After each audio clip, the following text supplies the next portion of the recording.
friends, Miss Ashley here.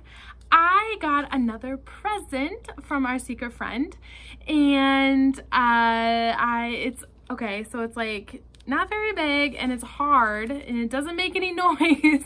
So I'm very curious of what it could be. So I thought we could open it together since we've kind of been going on this secret friend adventure together. And so let's check it out. Let's see what we got going on. Okay. Ooh, it's shiny and glittery. What do we got here? Ooh, it's a gold bath bomb. That's fun. Ooh, fragrance with hot cocoa and peppermint drizzle. That is so fun. Okay, so let me go get a bowl with some water so we can see what this does. All right, should we do the bath bomb? All right, I'll be back in just a second.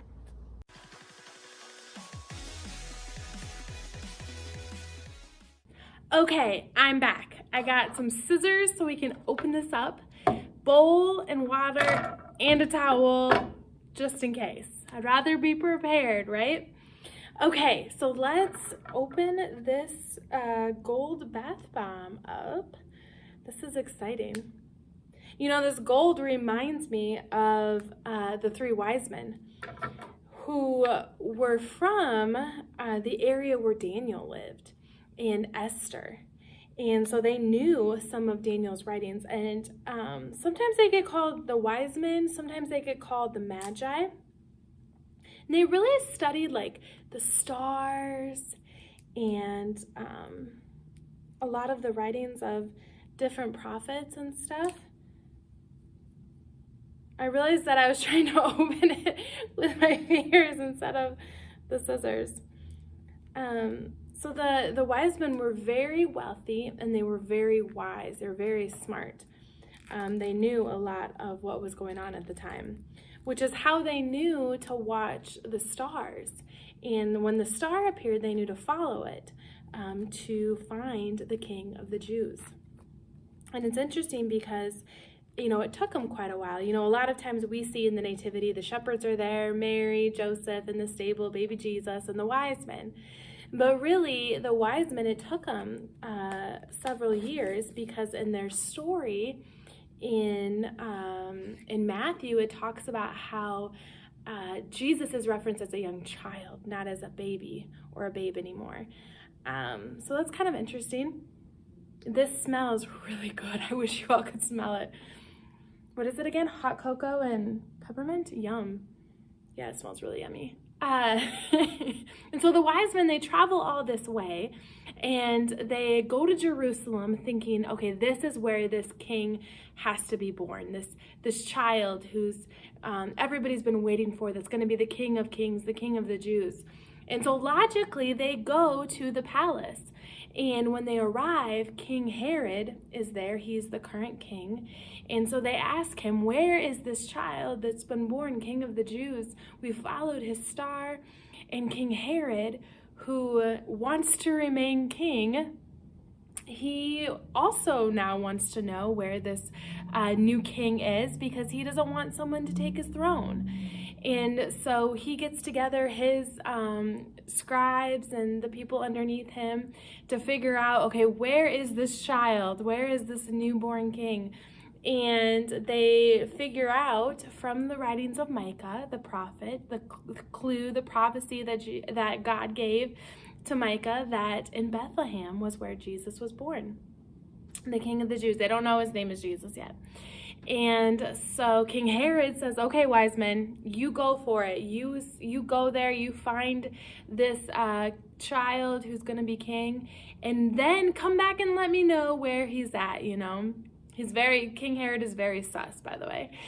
And so the wise men travel a little bit further. They finally get there. And it's interesting because in Matthew, it talks about that they get to a home. So Mary and Jesus are no longer living in the stable. They are now in a home, whether it's the home of a relative or whether it's a home that they have now bought and they are staying in. And it's so cool because when they get there, they bring gifts. They bring gold, frankincense and myrrh. And I don't know how often you use frankincense and myrrh or hear about it, but frankincense and myrrh were very, very expensive, and they still are to this day, just like we know that gold is very expensive, real gold. Frankincense and myrrh have a smell to them, which is interesting because just like this bath bomb has a smell to it. Myrrh smelled very, very good. It had a very sweet smell to it, kind of like this bath bomb. And so it's interesting because they would use myrrh a lot when somebody had died. They would use myrrh to cover that smell. So instead of smelling a dead body, you would smell the myrrh, which is interesting because we know that later on, Jesus, he dies. And so it's kind of prophetic, kind of interesting that this is one of the gifts that they would bring. Also, it was very, very expensive. Frankincense, another thing that was very expensive. Both frankincense and myrrh came from the sap of a tree, which is really interesting. And it was you can only get it in a certain area, which made it, more expensive and more wanted. And then you think it's interesting too, because they bring this to Jesus, who at this point is like 1.5, 2, and then they bow down and worship him. How cool is that? That not only did they travel all this way believing that Jesus is this king, this ruler that everybody has been waiting for, but also you can see it in their gifts. If I were to go visit the Queen of England, I'm not gonna, just give her like $1. I'm gonna bring something special. And they did. They gave gifts worthy of a king. And what's interesting too is they didn't give any gifts to Herod. At least it's not written in the Bible that they gave any gifts to Herod or worshiped King Herod. No, they only worshiped and gave gifts to Jesus, the true king, the King of Kings. And so they showed their belief in Jesus in that. And what's cool is that the greatest gift we could ever give Jesus, the King of Kings, the King of the Jews, is our heart. And choosing to believe in what he did for us, that he died on that cross, that he took on our sins, that he rose again 3 days later and defeated the enemy, defeated death and sickness and sin, so that we could be part of God's family. And so the greatest gift you could ever give Jesus is you. And many of you have already done that, which is super awesome. That is more expensive than any gold, frankincense, or myrrh, just as precious and way more valuable to him. But I think that it's time that we put this in the water and see what it can do. I'm super excited. Okay, so I'm gonna put it in and then I'll move the camera so you all can see it a little bit better, okay? Deal? All right, ready, set, go. Ooh, it's fizzing. Can you guys see the bubbles? Check that out. Look at that. Isn't that so cool?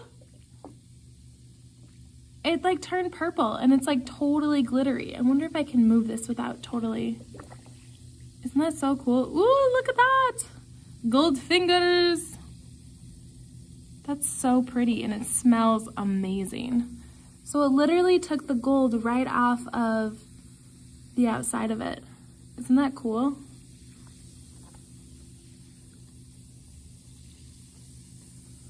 Can you guys hear it bubbling?